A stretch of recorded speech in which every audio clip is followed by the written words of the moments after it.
Welcome to Samba Samba. Enjoy the video. You start now. Make sure the display is powered and you are signed in so settings are editable.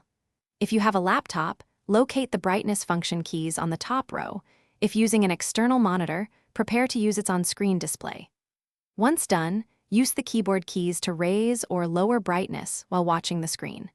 This first action shows immediate change and tells you whether software or hardware controls the brightness.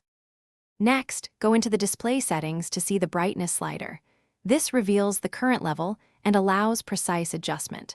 On many monitors, press the physical menu button to view the on-screen display where a numeric or percentage value appears.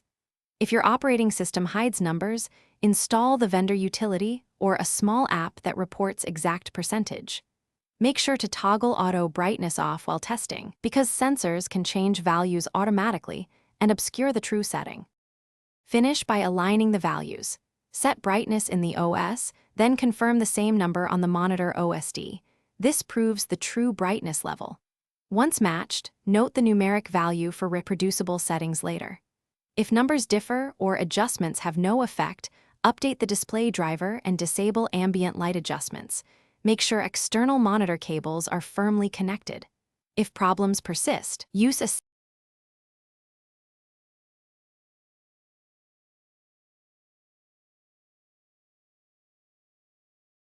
Thanks for watching. Consider subscribing if we helped you.